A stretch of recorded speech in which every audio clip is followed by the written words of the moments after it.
everyone, welcome to today's live Zoo to You. I'm Jen, one of the educators here at Stone Zoo. Katie, who you saw on Monday, is behind the camera today, but you may still hear her chime in from time to time. Hi everyone. Today we're so excited to bring you into our exhibit of our Linnaeus' two-toed sloths and to teach you all about them. If you have any questions, feel free to drop your question in the comments below, and we'll do our best to either answer it during the chat or try to get to it afterwards. So here in our exhibit, we actually have 3 sloths, believe it or not. They are a little spread out at the moment, but over here just to my right is Nero. He is our male sloth. See if he's feeling a little hungry today. Nero is 14 years old and was actually born at the Tulsa Zoo. Over here on this side, we have 2 sloths. We have Lunesta, who is our adult female, and Lunesta is 15 years old. There she is. And she was born at the Biodome in Montreal. And it's a little bit hard to see right now, but there is a baby curled up right on top of Lunesta as well. That's baby Siesta. And baby Siesta was actually born last June right here at Stone Zoo. So Lunesta and Nero were matched through something that we call a species survival plan. It's a Linnaeus' two-toed species survival plan. And this was a program that was developed by the Association of Zoos and Aquariums to help ensure the survival of selected species in zoos and aquariums, most of them which are threatened or endangered in the wild. Species coordinators will look at different animals and they'll look at things like their age, they'll look at their family history, they'll look at their genetics, and see who might be a good match for who. This is going to help to maintain a healthy and genetically diverse animal population within the zoo community. You can think of it kind of like a big Match.com for animals. So Nero and Lunesta, the bear pairing has actually been very successful. They've had 4 offspring since they've been together.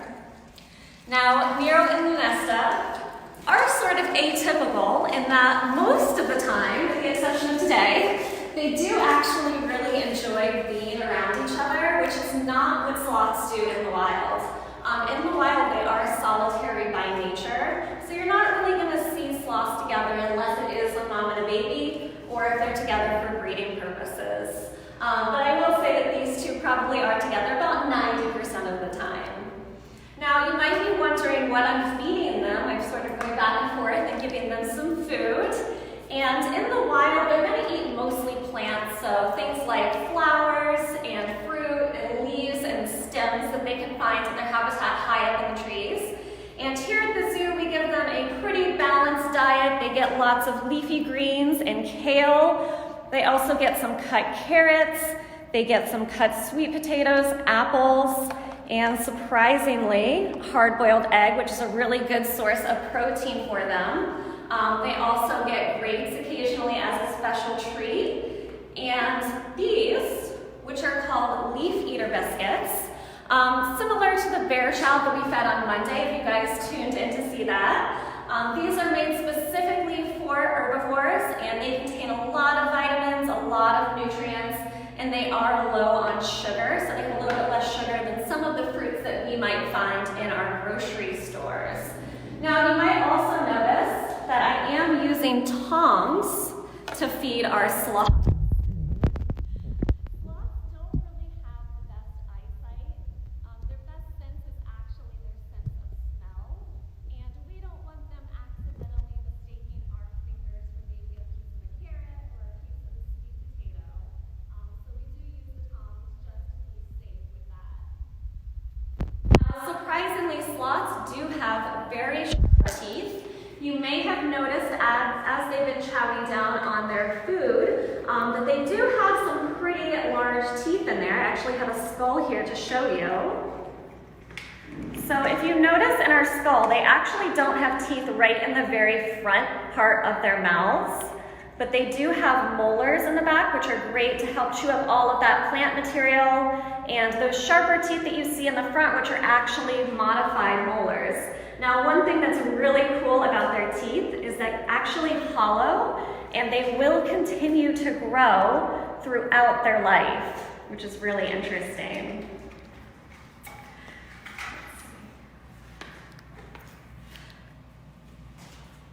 So, we are going to take some questions.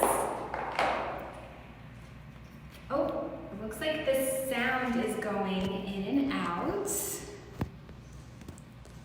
So we're going to do our best. We heard that the sound is going in and out a little bit. This exhibit can be a little bit tricky to hear sometimes, so while we're trying to work on that, I can tell you a little bit about where these sloths are found in the wild. And they're native to the tropical rainforests of South America.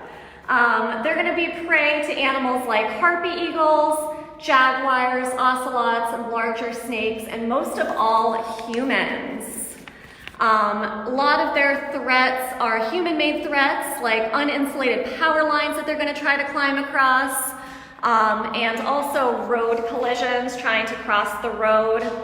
Also things like deforestation and habitat loss are big threats to these guys. So one thing that you can actually do to help sloths, if you want to, is to symbolically either zoo-adopt a sloth here at Zoo New England, or go to our website directly to make a direct donation to them. So some of their adaptations, I think we've been getting some questions maybe about their adaptations. They don't really have a lot of ways to protect themselves in the wild. Sure, they have sharp teeth and they have claws, but one of their main forms of defense is actually going to be camouflage. Our sloths here at Stone Zoo, you notice, actually have a nice clean coat because they do live in a climate-controlled environment. But sloths that you see in the wild are actually going to have more of a green color to them, and that's because they are covered in algae. And that algae is just going to help them to blend in and really allow them to hide high up in those tree canopies. Now, another thing that's interesting about their hair, if you take a look at it, you might notice that it's growing backwards from other mammals, including us. So most mammals, their hair is going to grow from their head down or their back down. Sloths, it's actually going to start in their belly, it's going to part in their belly, and it's going to hang down on their back, just like you can see right there on Lunesta.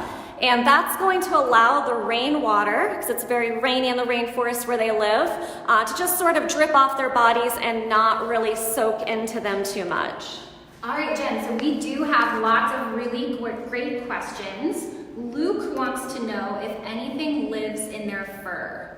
Ooh, great question. So in their fur, there's lots of little insects that actually call it home.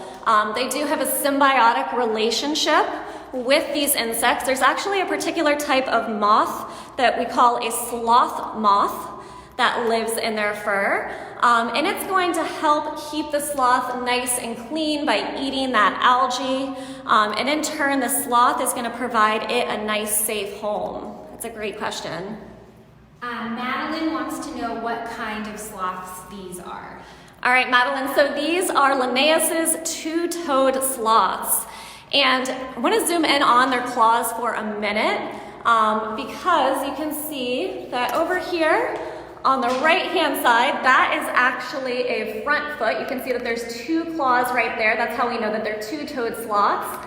And just to the left of that, you see the three claws on their back feet. So all sloths actually have three claws on their back feet, but two-toed will only have two on the front. That's another one of their adaptations. All right, a few people have asked this question, including Jenny, and they want to know how long these sloths can live for. Great question, Jenny. So these sloths can actually live about 10 to 15 years in the wild, but in human care, they can actually live up to 40 years old, believe it or not. Kelly wants to know if they are slow. Yes, Kelly, they are very slow. Everything about these guys is slow, even their metabolism. The food that we're feeding them today, it can take a couple of weeks to even pass through them, which is why they actually only leave the trees about once a week as well, and that is to come down and use the bathroom. They don't really want to come down any more than they have to because they are very, very vulnerable when they're on the ground to a lot of predators. So they want to stay high up in the trees where they're nice and safe. Now, as far as how fast they can move, these guys can actually move about 10 feet a minute on average. And they can move in short bursts if they need to, short bursts of speed. But one thing that a lot of people actually don't know about them is that they are surprisingly good swimmers as well. Katia wants to know, how big are baby sloths? So baby sloths, when they're first born, are about a pound, give or take.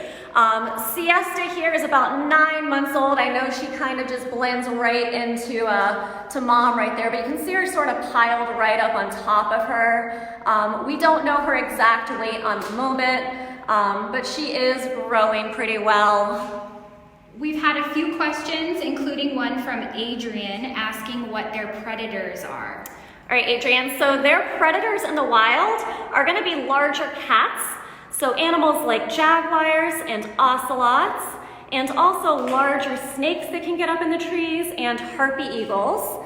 And then the other big one is humans themselves. Jennifer wants to know if they are endangered. Great question, Jennifer. So these sloths are actually pretty common. They are not endangered in the wild.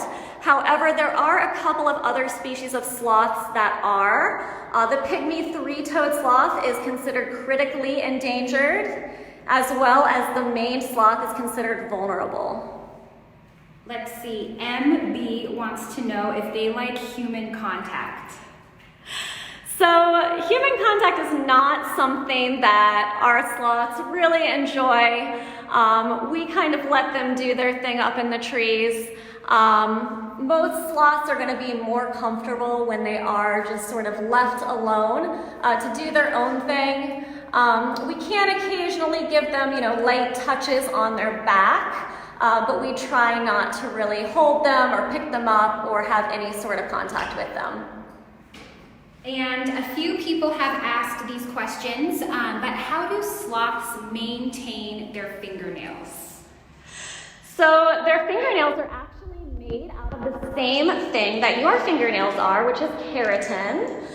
So they grow similar to our fingernails. It might just take a little bit longer, but climbing around in the trees, they're going to be able to file those nails down naturally, so you don't really have to do too much to really maintain them. All right, and I think we have time for one more question. Christine wants to know if they sleep most of the time. That's a great question, Christine. Yes, these animals are very snoozy animals. They do sleep about 15 to 18 hours per day. As you can see right now, they are enjoying that snoozy time, which is quite fine. We let them do what they want to do. All right, so I think we're going to wrap it up for today. I hope you enjoyed learning about our sloths today. And be sure to check out our Kids Corner on zoonewengland.org for some sloth crafts and activities, some other fun stuff that you can do at home. And please come and visit our sloth family here at Stone Zoo once we are able to reopen. Be sure to check back on our page tomorrow at 1:30 p.m. for another Zoo to You. Every day we're going to be sharing things like animal facts, videos, activities, crafts, and a whole bunch more for you to be able to do at home.